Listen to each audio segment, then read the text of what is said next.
បអសាដូ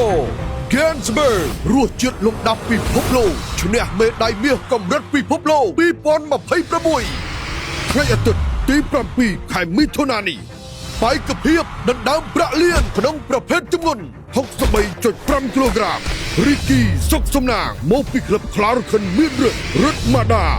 មកពីក្លឹបគុជសាសគុនខ្មែរណាប៊ីលអេលរ៉ាជីមកពីព្រះរាជាណាចក្រម៉ារ៉ុកអាមៀហ៊ូសេនអ៊ីប្រាហ៊ីមីមកពីអាហ្វហ្គានីស្ថានគូមិត្តភាពអន្តរជាតិ77 គីឡូក្រាមឡៅចន្ទ្រាមកពីបញ្ជាការដ្ឋានទ័ពពិសេសប្រកួតជាមួយសូហ្សូតកាមីឡូវមកពីអ៊ូបេគីស្ថានគូមិត្តភាពគុនខ្មែរ65 គីឡូក្រាមបែងកាក់សុជាតិប្រកួតជាមួយផាន់សុផាតលឿនសីហាប្រកួត70 គីឡូក្រាមជាមួយ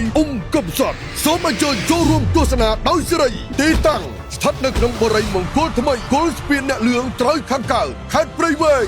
ផ្សាយផ្ទាល់នៅលើកញ្ចក់ទូរទស្សន៍បាយ័នភេកផ្លូវការ Bill Ginsberg ចាប់ពីម៉ោង 8 យប់តទៅ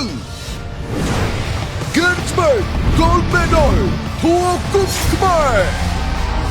Gansberg, amazing take. Gansberg, a real German premium beer. ពិសាដោយការទទួលខុសត្រូវ